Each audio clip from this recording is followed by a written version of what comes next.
Court is back in session and the Honorable GotBot once again presiding as we continue to look at the character of Predaking in 2018. Or at least the toys over the recent years that have come out as a representation of him.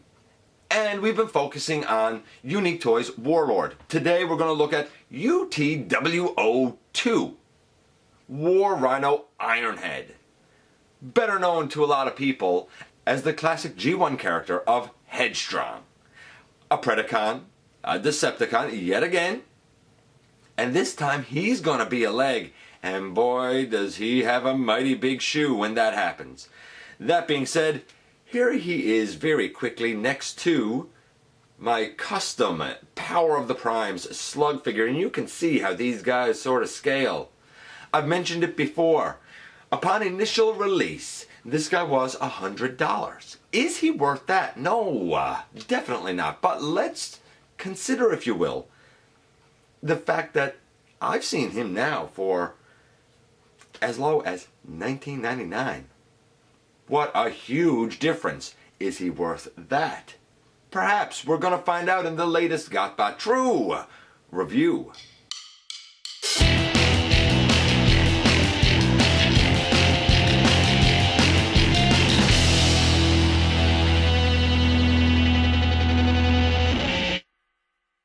Hey guys, welcome back to the channel. I'm your host, Dennis Moulton, aka GotBot, as always.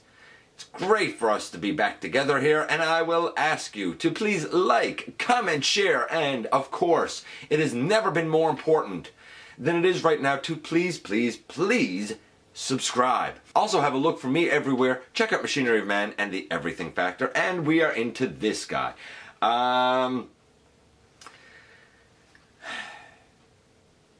What can I say at this point? Not a whole lot, other than the tastes of people and the market has changed such that he's really worth looking at again. He was the follow-up to the initial release of this line, which was War Hawk, and it was one of the, by my understanding, earliest toys that Unique Toys put out. Now, I love that company. I really do. Most recently I've been enjoying the things that they're kind of delving into and putting out now. But of course they had humble beginnings with guys like this. If I'm incorrect, by all means, let me know. We're going to take a look at his details. So you know what? Let's get over to the table. Let's take a closer look, shall we? And so we continue on here. I already told you what he cost originally and now. That is a different light to look at this guy under. And he does indeed come with a box and a couple of other things that Warhawk did not. So we're going to take a second and run through those things, and then we'll get into the figure itself. Oh, Unique Toys, how I do love thee. If not for the figures, then for your box art and your interesting translations. We have a beautiful picture on the front here of Ironhead, and you'll notice that he has gold on his knees. We have red there in the actual toy, so that's something that changed. On the side, we don't really have anything too exciting. Not on that side. On this side, it kind of points out about his feet and his toes and how they work. And we have a picture of Warhawk down here because you could also get him.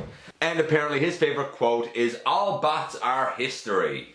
We go to the back and we have beautiful artwork. Apparently he is super flexible. Who knew? Over here I assume that's supposed to be telling us about the LEDs in the toes. We see his conversion there to his animal mode, where the foot can incorporate, and of course into his limb mode. And then we have that fantastic bio down there that I absolutely love. Ironhead never takes advices from others. Being extremely arrogant, he thinks one should only mind one's own business and hates others bothering him. Once he makes up his mind, no one can stop him. His sturdy horns knock down everything in his way, but his bulky body weakens his mobility. Yeah, there you go. So he's a strong guy. Of course, that's not the only thing that this dude comes with. Besides, for his evident overwhelming strength and power, he comes with the ever popular collector card. This is on nice cardstock. Actually, it might be plastic. It feels plastic. There's his stats. He's kind of middle of the road on a lot of things, low on a couple, but there you go, stats. Oh, and by the way, we get the joy of an ever popular second collector card. This was Warhawks, and surprisingly, this upbeat dude is kind of high on everything. I'm sort of surprised by his stats, but we have them nonetheless. Let's look at his other accessories. Again, he comes with a beautifully sculpted sword. I love it. The red detailing this time is down kind of by the handle. There's still nothing molded in for this to go stored in robot mode or in animal mode or leg mode. But it looks great. It's molded nicely. It's mostly black and gold again, with the exception of a little bit of red as previously mentioned. It looks great. I don't know if there was a way that we could have stored it. Maybe just a little peg down by the handle or something would have been nice. There's an instruction manual printed on some glossy sort of paper. I don't know if you would call glossy paper, but it's all right. There's a comic inside. Right there, it's sort of written, you know, it's written. And we have the instructions, which are okay, not the best. And then we have the fantastic foot piece. It's huge. There's absolutely no doubt about it. We have toes that can angle all the way up to there. Well, actually we have a foot piece that can angle up to there. The toes can angle, you know, all the way down. They're independent. The heel can move down. There's a ratchet on this section. The toes are just frictioned and the heel is just frictioned. We have an ankle tilt, although I don't know if I can show that without having him actually on. Maybe I can't. Oh yes, I can. We have an ankle tilt right here, which is pretty fantastic. And we even have buttons down right here on the toes, there, and if you turn them on, he has lights, though one seems to show up better than the other. Not a feature I'll particularly use, but kind of nice. Even without it, you have some brilliant green here and in the toes. So there's his huge combined mode foot piece. And here he is with a couple of modern releases from Power of the Primes. Slug on his far side. You can see how they scale. I looked at that custom Slug back in episode 343, I do believe. And Swoop, who is also a custom job. And I looked at him in episode 344. But this guy, though he does have maybe a little bit more bulk and mass, maybe not, that's arguable, definitely falls in the deluxe size scheme of things. Now this guy is obviously an homage to the G1 character of Headstrong. But that being said, when we look at his paint apps, we can't really do it the way that we traditionally would. Because, as previously noted, the Season 3 animation really tended to vary a lot. For this guy, his legs would have been completely black, at least most of the time, and the arms completely 100% red, and the face sort of a sickly green color. But then we have his toy. And for this one time, I think it's more fitting that we look at him in that regard. So, how does he stack up with his original toy release? Much better. In fact, if we kind of analyze it, there was black on the arms, though the shoulders and the forearms were red. The entire front of the leg was still black, but I kind of like the breakup here with the bit of silver and red highlights. And the chest, Would have had black on the sides of the Decepticon logo. By the way, on both him and Warhawk, I added those myself. They were not already on there. The head is largely very accurate, though the visor probably should be red. He does hold his sword just fine.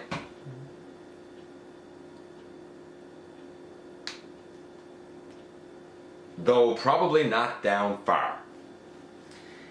Overall, I think it's a solid 8.5 for this guy's paint apps. You definitely know who it is. It's not perfect, but it's certainly close enough that you cannot possibly mistake who this guy is. So, what about his posability, playability? Well, he makes a fairly solid leg. We'll see that when we get to it.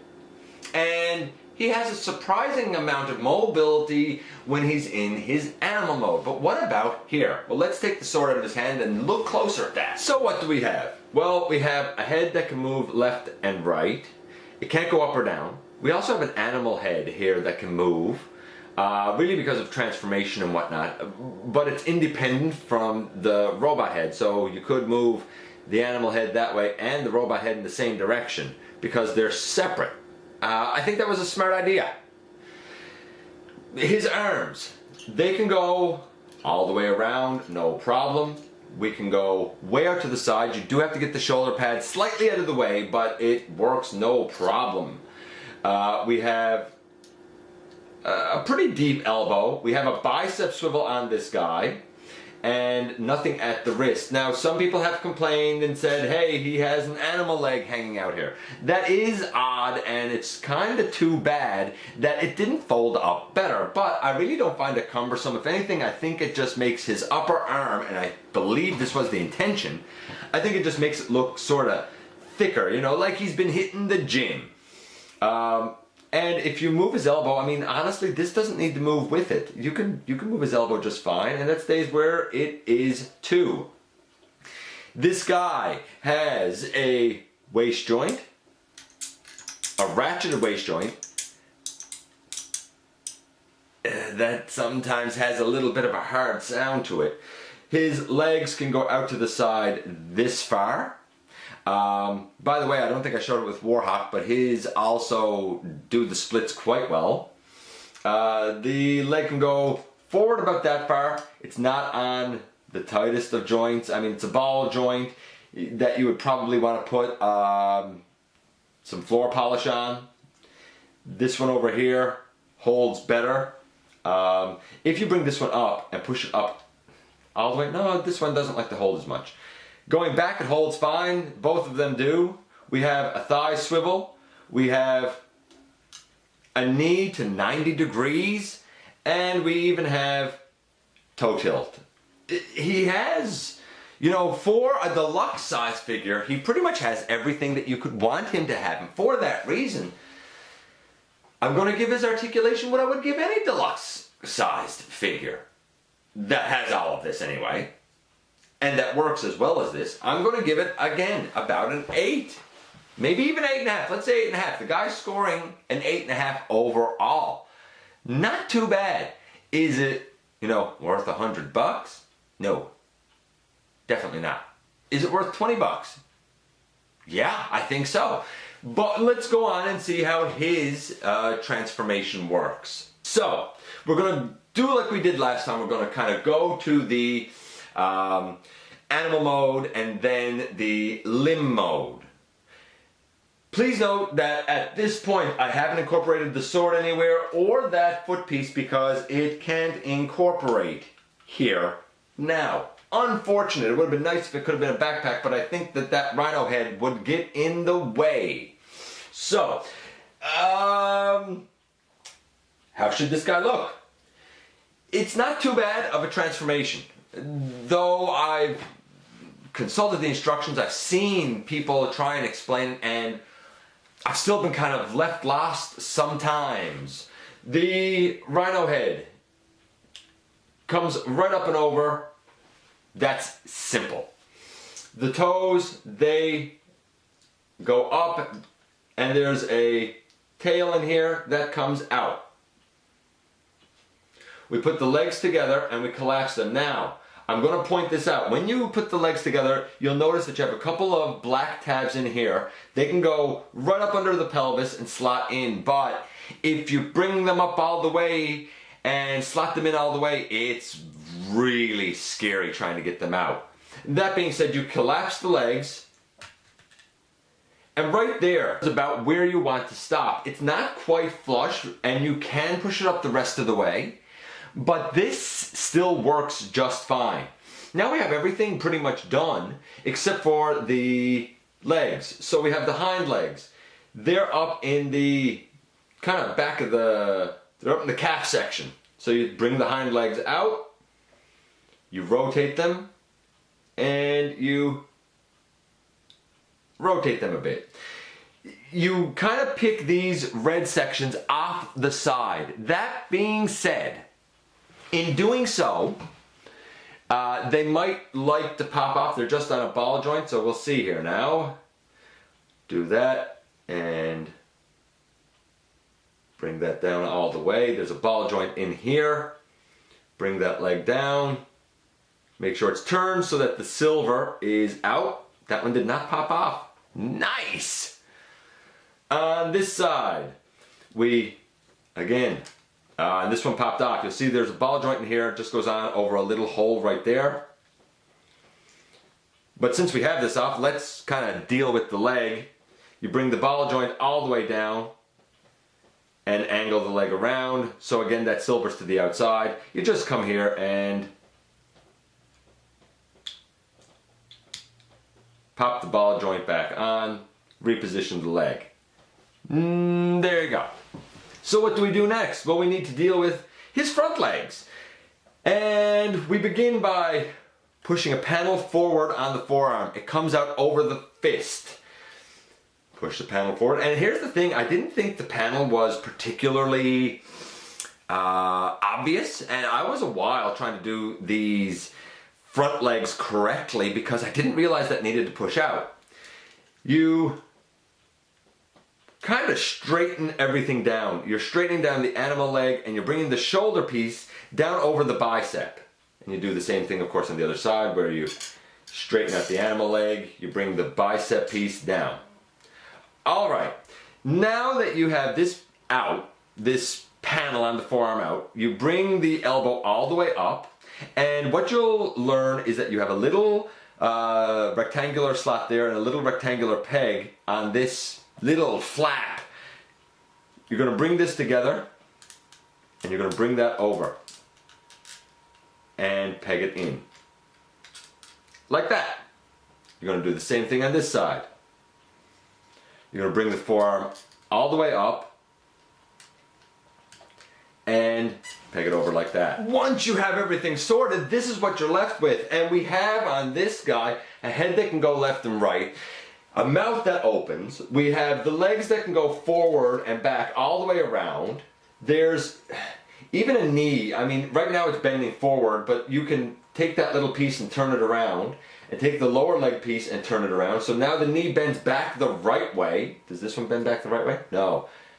You turn this upper black hinge around, and then you come just below it and turn this piece around. It sounds complicated, but it's not. There you go, knees going back. We have back legs that can go forward and back. We have knees here as well. You can keep the body together, or you could separate it and have one leg up and one leg down. Kind of like in this fashion, he's jumping down or some such. Naturally, the robot mode legs are intended to stay together. And they do it all right, but it's not a big deal if they don't stay together. I think it makes a good looking rhino, all things considered. And I think it's very true to kind of how he looked in that original animation. I dig it. Let's go into his last mode, which is his foot. But before we do that, this is a case of the foot being able to incorporate here as well. You see, on the foot itself, we have a rectangular peg here and here. On the back of this guy, we have a rectangular peg here and here. You could very easily split the legs and fold the tail down. Put the legs back together. And then using the two pegs back here, you can slot this foot on into position.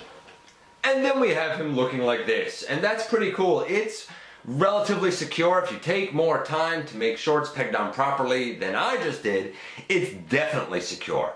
Okay, but that's not the only use for this foot, because this guy turns into a leg. Let's not forget that. So we're going to take this off again.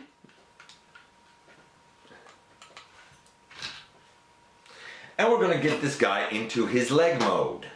So do we even have a lot to do from here in order to accomplish that? Not really. First, there's a combiner peg down here, and it is very tight. I always leave it down personally. We take the rhino head and we turn it around, and then we lift the whole thing up. Now when we lift up the rhino head, we're also lifting up the robot head. Here's the front of the thing. The combiner peg is right there, so you can straighten that up if you want. You just take these and bring them down on the back, sort of out of the way. You angle these back. Now when you angle them back, there's a little rectangular slot there, and you'll notice that on this piece, there's a little rectangular peg. I don't find it fits the best. You can fiddle with it, make it more secure, but honestly, the friction after you push those back a little tends to hold it in place anyway just fine. These pieces on the side, you once again push them all the way in.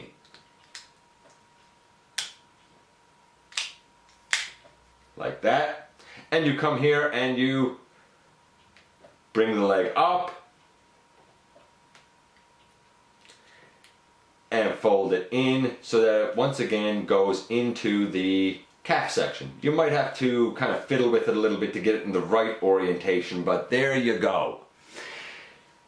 Alright, this is technically him done in his leg mode. Let's just back this up slightly so we can see the whole thing. And now there's only one thing left to do, and that is to incorporate the foot. The foot has two round pegs on it, and they go into two slots down in the bottom. And there you go, a leg. We do have, as mentioned previously, ankle tilt. We do have the ability for the foot to go forward. That's impressive. And the heel can even bend down if you want him kind of facing forward a little bit more. Or you need the stability. But I think that this articulation really exists so that the foot can go on in animal mode. Nevertheless, it's there and it counts. This is a sturdy leg. It's pretty great, and I absolutely dig it. The transformation has aspects that aren't quite as smooth as I would like. It's not bad, but not quite as smooth. For example, these front legs here. In order to get a knee going in the proper direction, there's a little black piece that you need to rotate, and then the lower leg that you need to rotate. It's not hard, but you gotta just sort of figure out the orientation for yourself, fiddling with the guy. The leg pieces here should be tabbed in a little bit more.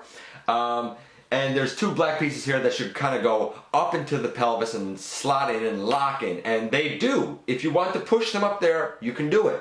This leg is not going anywhere. In fact, it's not going anywhere as it is now. It's still quite secure. But if you do push it up all the way, I can tell you now, it's a bit scary. It's a bit frightening. Because if you want to bring him back to his robot mode and extend the legs, it is hard to do. I would say push them up until they kind of comfortably stop and then leave it. He's still really solid and not going anywhere. It's still in there, but it's not locked in there. So, because of a couple of tolerance issues, and because of a couple of weird little movements like with the animal leg paw things here, I'm going to give his overall transformation about a 7. How does this plastic feel? A lot of people again have said it feels cheap. Maybe at the time he came out, in comparison to other offerings and whatnot, maybe it did. But in comparison to current mainline figures from, for example, the Transformers Titans Return and Power of the Primes line, his plastic feels very comparable, to me at least. Generally, I don't feel like I'm going to break anything or crack anything. Generally, I think his joints work pretty well. That one leg might, benefit from a little bit of floor polish, but what else is new? Overall, he's about an 8. Now, that being said, again, people are going to say, whoa, that's a high score when he's not really worth the money. I go back to what I said when I looked at Warhawk. For his original, asking price, no, he's not worth that. This is not a $100 toy.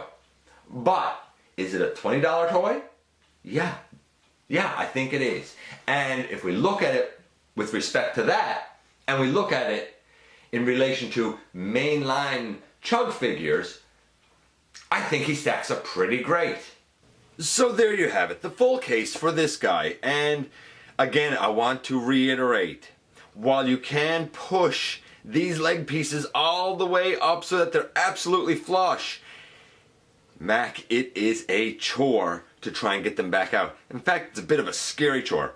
Even like this, however, the guy is still a pretty solid leg. I think he is tremendously helped by this huge foot to plant.